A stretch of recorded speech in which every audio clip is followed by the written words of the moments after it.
Hi there, I'm Anne-Marie Mayette, originally known as either Anna-Marie Oja or Anna-Marie Oja, depending on if you were Finnish or English. But today we're making pulla, which is the Finnish coffee bread. When I was a child growing up, we called it kahvileipä, but apparently the proper name is pulla. And I like cooking, but I like doing things as simply as possible. So this is the get the machine to do as much as possible version of making traditional Finnish coffee bread.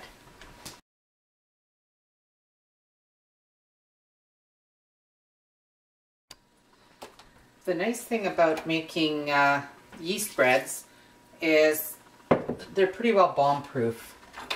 We have an expression that the oven fixes everything.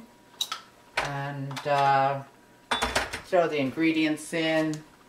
The yeast does its magic. There's periods of letting it rest and rise again. And yeah, it's pretty bomb-proof. I just threw half a cup of warm water in here, a little bit of sugar, let it mix around while I find my package of yeast, which is over here. I like getting the little packages so it doesn't get stale. And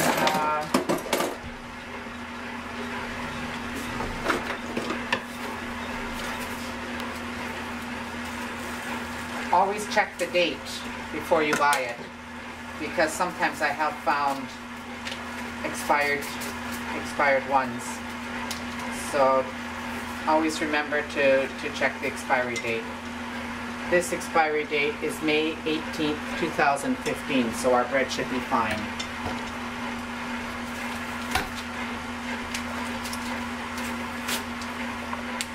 We put one package of yeast in, it's mixing around. Now we'll let it sit for about 10-15 minutes, and you're proofing the yeast.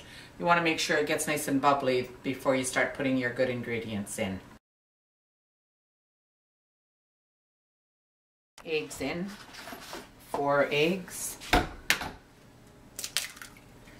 And if you're wondering why I'm wearing an apron and a scarf, it's that although I'm a naturally messy person, which the kids know well from working in my kitchen, I'm very particular about cleanliness and don't want any hair or keep everything very, very clean.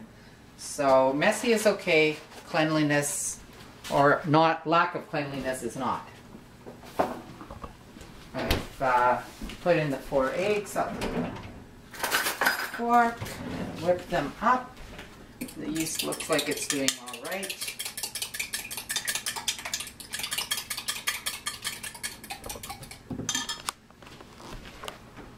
The yeast is coming along well, so I'll throw in the eggs, and that way use the same measuring cup. When you open a can, I use canned milk, and I'm going to have 2 cups of milk that's scalded and cooled. So what I do is I use canned milk. Always wash the lid of the can, because who knows how long it's been sitting on store shelves and who's touched it or whatever.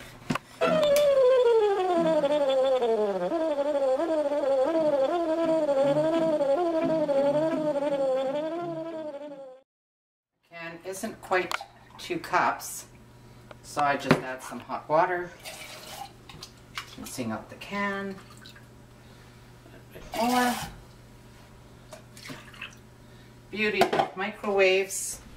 I can take the chill off the milk. I don't actually scald it and cool it. I just get the chill off of it.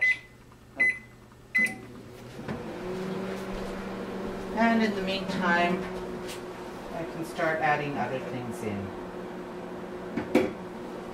It says 1 cup of sugar or less. I always put a little bit less sugar. Especially using canned milk, you don't need quite as much sugar.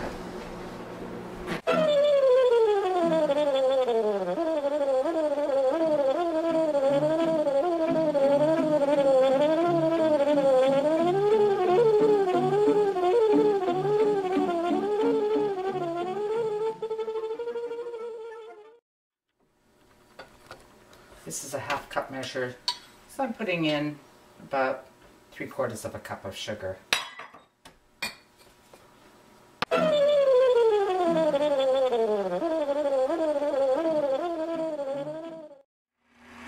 Teaspoon of cardamom, and I get the little packages.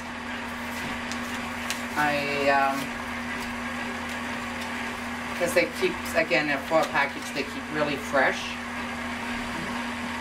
A teaspoon of salt will be going into it, but I don't put the salt in until I've gotten some of the flour in, because I'm afraid of it killing the yeast.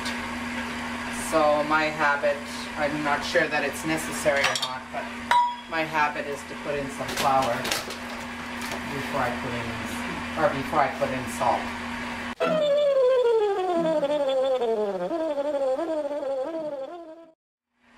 So I put in 2 cups of flour now.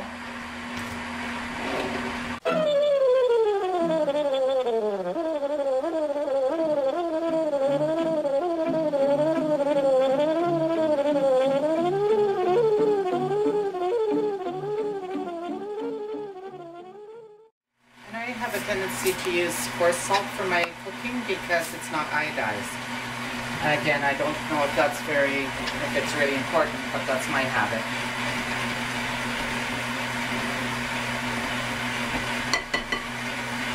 Now I can put in the milk.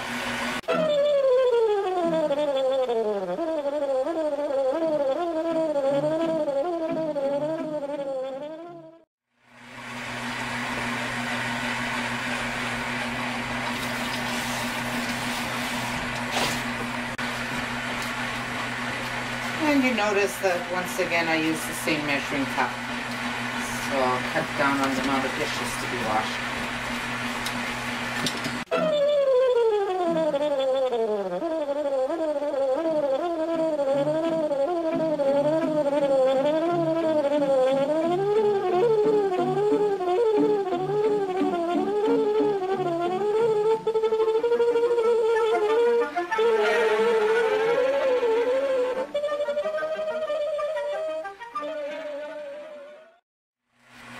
Again, back to the handy microwave.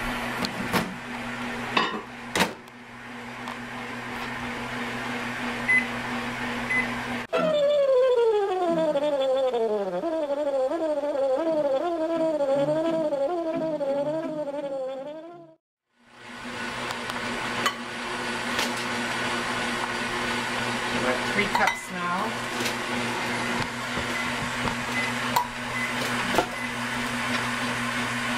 We're going to put in 8 to 9 cups. We're at about the halfway mark, and this is when we add the butter in, the melted butter is at the halfway mark.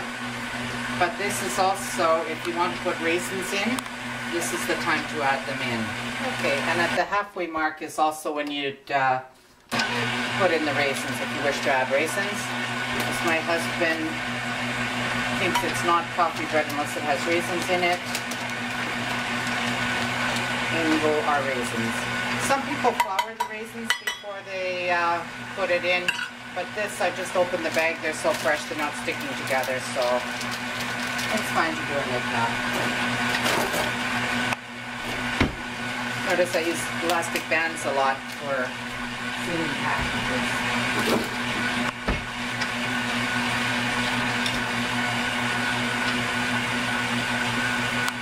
So I threw in a cup of raisins because I think it's enough for the amount of coffee bread we're making. You can do it as you like, according to your own taste.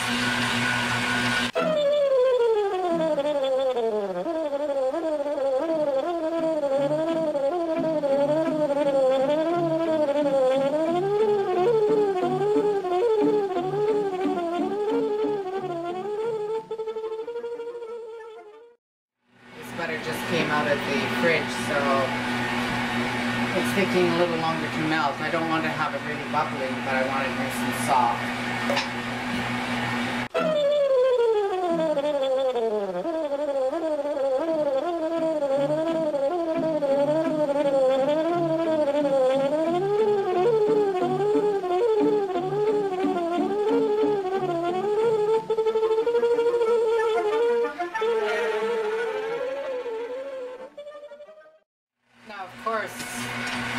child, my mom and dad were always making it, and my first decades of making coffee bread, all the mixing was done by hand. The first part you do with a wooden spoon, and then you would knead. But a couple of years ago, I started volunteering at Hilldale Lutheran, and there we use a big floor mixer, or they use it when they make the dough. I'm not at the mixing stage there. I merely help make the dough into loaves. But that gave me the idea. If they're using a floor mixer and not handling the dough by hand, I'm doing it on a much smaller scale in my own kitchen with the dough hooks, and it's worked out fine.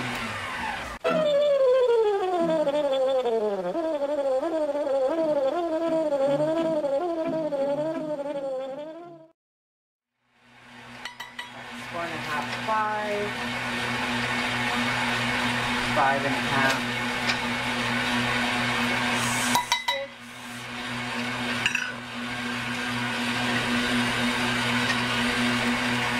Remember, you can't take flour out, so you put it in, mix, and then judge whether you need more or not.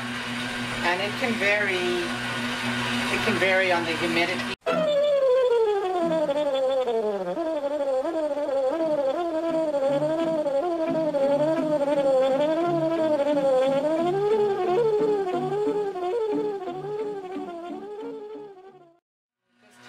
Spatula to scrape down the sides and push it into the dough hooks.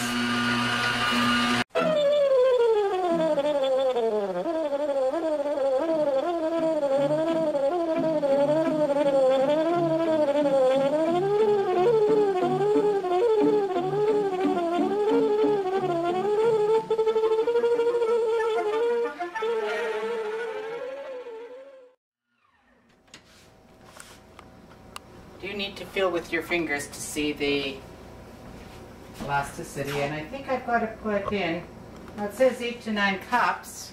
I've only put in 6, but this batch is not going to get 8 cups.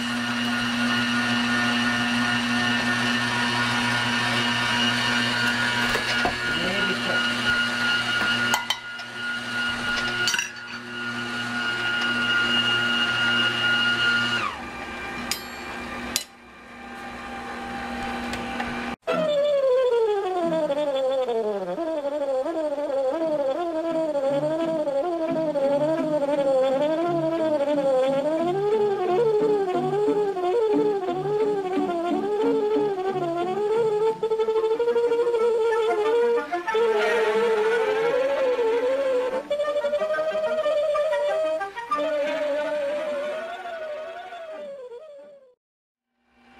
Part, while it's a little tedious, it's much easier than kneading by hand. Just for those of you wanting to make coffee bread that don't have dough hooks, when I knead by hand, when I'm traveling, when I'm away, or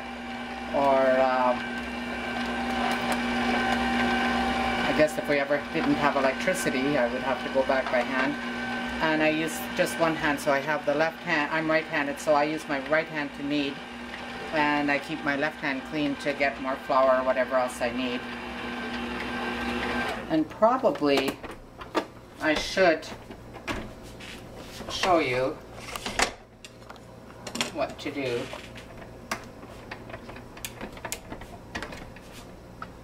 So basically, once you get that you can't stir it with a wooden spoon anymore, then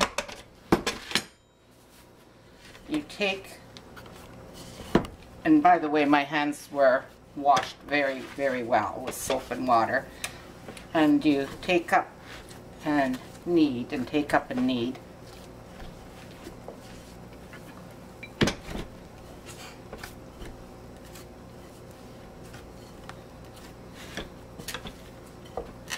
And you lift from the bottom and knead into the center, but again, I just use the one hand so that I have one hand free to get things.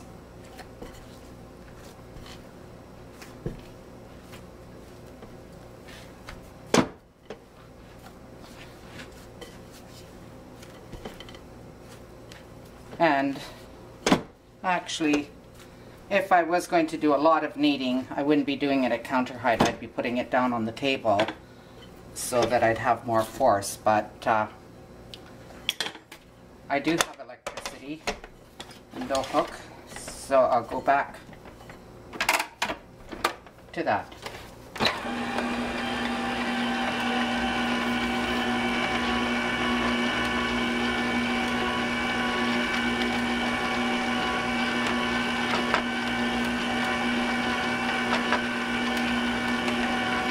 The dough feels really nice, so for whatever reason we're only at 7 cups of flour. I have to leave it at that because otherwise it just would be too hard. But this has a nice feel. It's not sticky, but it has a nice spring to it. At this point, we're going to let the yeast then do its trick and the gluten develop. We leave it for 15 minutes, 10 to 15 minutes. I'll set the timer, and we'll just cover this with a big towel so it stays nice and warm. And then we can do some other chores and then we'll knead it again and then leave it to rise.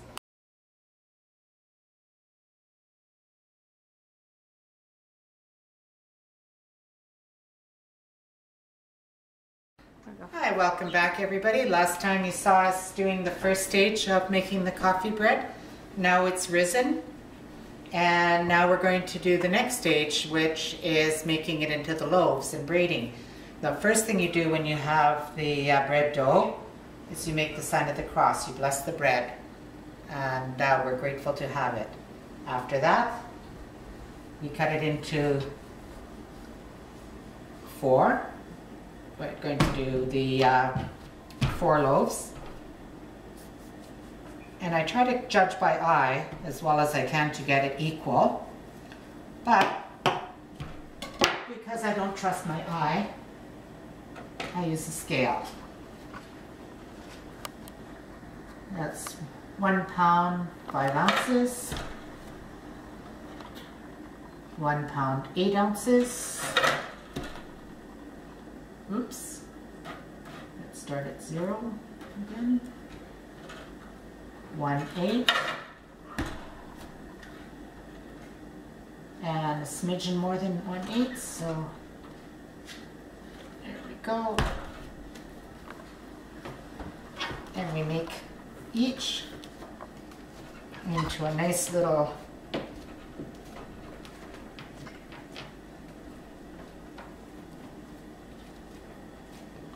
loaf, and roll it up, set it aside, and we make the next loaf.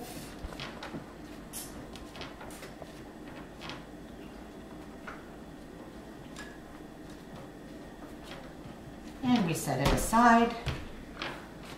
You're getting the gist of it? Can you guess what I'm doing now? You're right, I'm making the next loaf. And setting it aside. And one last time.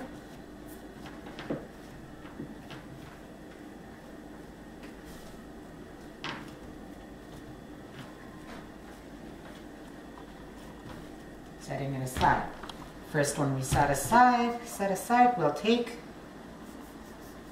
and cut it in half.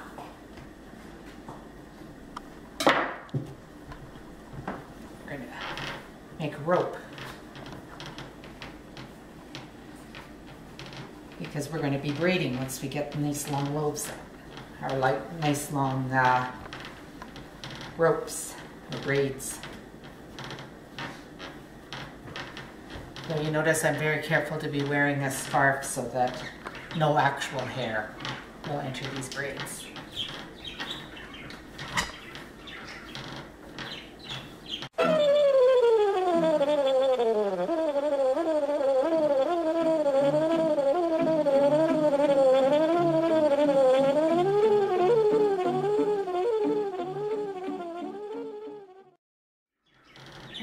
start at the middle and then roll out to the ends.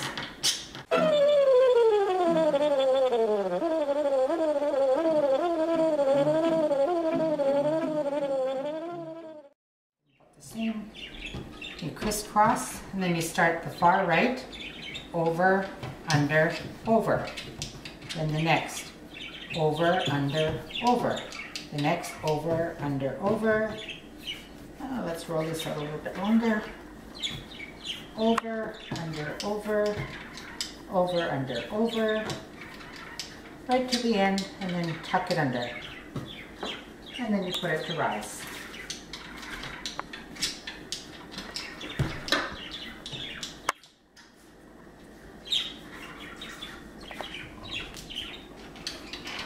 Here we are, Cassandra and Auntie, doing it together.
20 minutes later.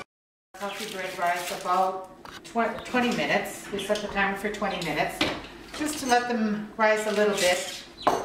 And we're going to have to stop and get the oven on very quickly. Okay, stop.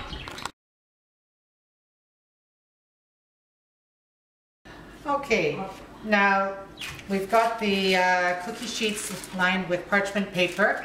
And a trick I learned from a family friend is to wet the parchment paper and wring it out and then put it down. So whether that makes a big difference or not, I'm not really sure, but it seems to help against burns. So I've been doing it. We've beaten an egg and we brush the bread.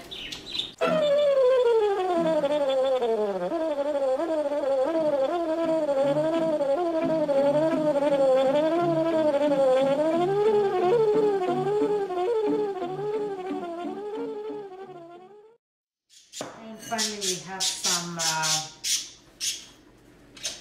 coarse sugar, and we're going to sprinkle that down. 180 degrees Fahrenheit in convection oven. You bake in the hot oven.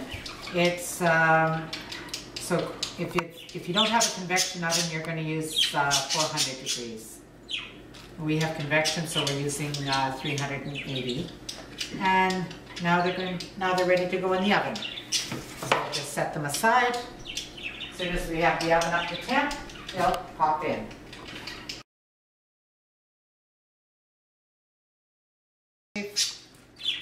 I've wet the parchment paper and wrung it out, and here, so we're going to have a bit of a moistness, and it'll help keep the coffee bread from burning.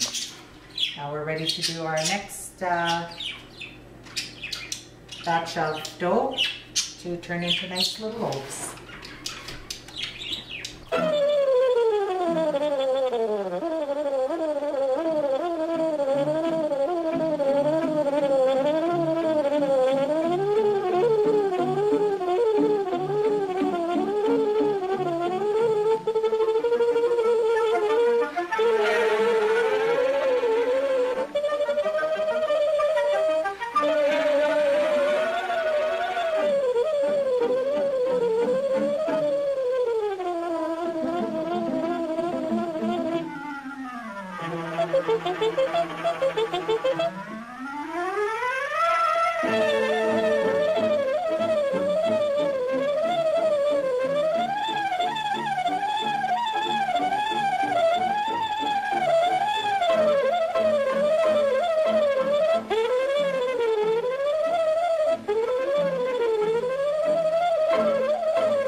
Here, you're not going to see in regular cookbooks, because this was a variation that we did at home, my mom and dad. When they made coffee bread afterwards, they brushed with hot coffee. So, because we're doing family style or family recipe variations, we're doing the same. So we're brushing with hot, strong coffee. Give a little bit of extra flavor to our bread.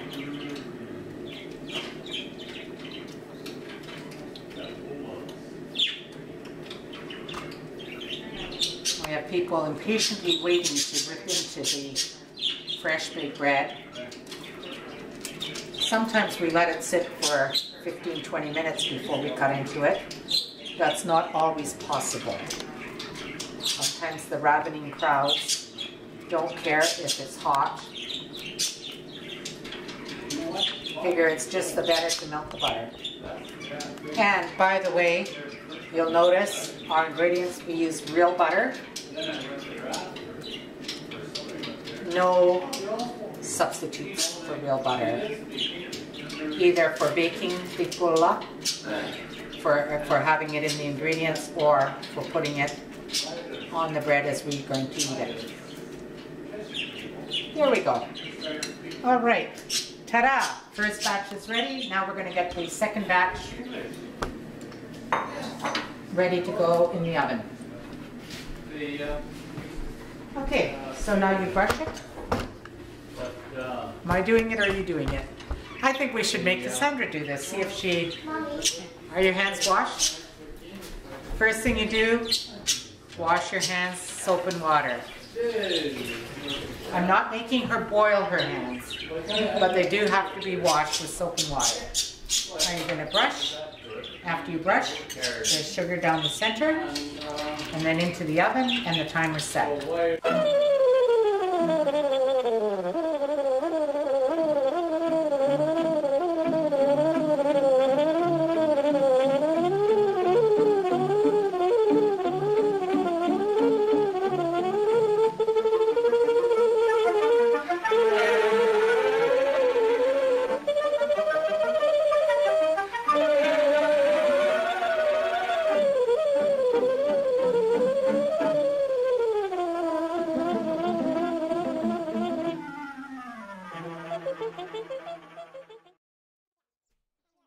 With our last batch, we've got 12 loaves made, and then here's another 4 for me to take home. And these ones have raisins in, because remember, Uncle Roger doesn't think it's coffee bread unless there's raisins in it, or it's not to his taste if it's not raisins in it. Raisins are his favorite part. So these are loaves 15, 16, 17, and 18 for this afternoon.